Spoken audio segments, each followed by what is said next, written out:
Hey artists, if you ever wanted to make your own GIFs in Procreate but didn't know where to start, this video is for you. I'm going to show you step by step how I made this,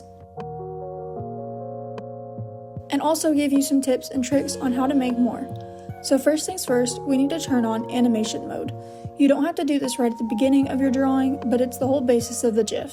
So you're going to go to the wrench icon, then you're going to go to canvas, which is the second option. And then what you're going to do is you're going to turn on animation assist, which you can see it's already on mine. This is where you're going to see a time lapse pop up at the bottom and where all of your frames are going to live. It looks a little intimidating at first, but I promise it's actually super simple. So this first layer is going to be your base frame. To make sure this turns into your background and it doesn't go through the animation sequence, all you have to do is go to the bottom timeline, click on your background layer, and toggle the background option. Then on the second layer, I'm just going to draw the penguin. Keep it super simple, because animation works best when you keep it simple at first. Everything else is just small changes from here. Now for animation, we don't redraw everything for every movement, we can just duplicate. So how to duplicate a frame is super simple. You're going to go to the layer you want to duplicate, then you're going to slide it to the left and click duplicate. Just make sure you name your one you did add so you know which is which. How you do that is you're going to click on the layer of the picture itself, and then you're just going to go to rename. Now for the second movement, you're going to make a small change. I just moved the one arm slightly down from the first frame, and I also made one eye blink. Then we're going to repeat that again, duplicate and change it a little more, which you can see for this third movement, I moved the arm all the way up and both eyes are blinking. The key is to not make big jumps. Small changes between frames is what keeps your animation looking smooth instead of really choppy. Normally 3 frames is fine, but since I did have 2 different animations, so the eye blinking and the wave, I found that it looked more together when I did all 4. So all I did to change it to 4, so I took this layer where the penguin was partially blinking, which is kind of in between both of the layers that we had, I duplicated it and then I moved it to the very top where it's going to be the 4th layer.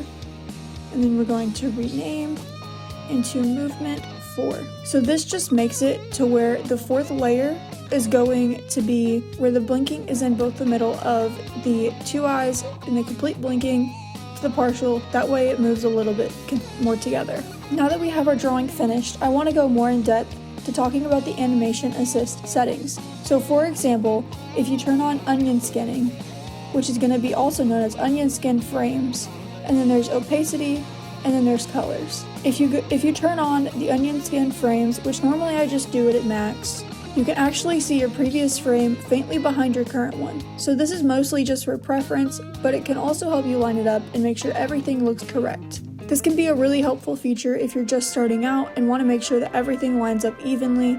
And I also usually keep the opacity only around 40%, and the color I always prefer is going to be somewhere in the black or gray area, but you can change that based on your preference.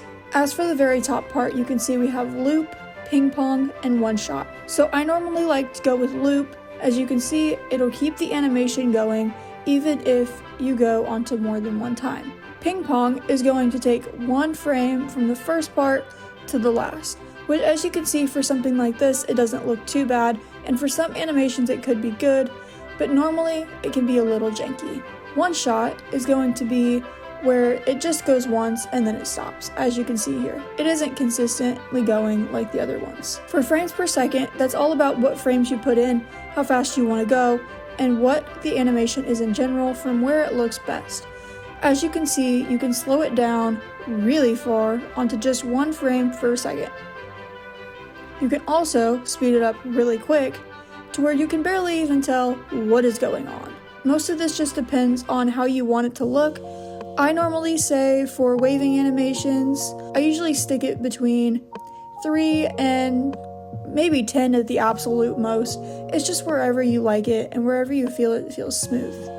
The next button I always make sure to turn on is going to be primary frames. So this is the button that says blend primary frames, and it just means that any frames that overlap with each other are going to blend in with another, which in my opinion makes it look way more smooth than without putting it on. Once you're done, you're going to go to the wrench icon again, right next to the gallery. Then you're going to choose share, and you're going to make sure that you choose animated GIF down on the share layers option. It's important that you choose this one, otherwise your character will not move when you export it. This also gives you an option to choose max resolution or web ready. I always choose max resolution because normally I'm just sending it to myself.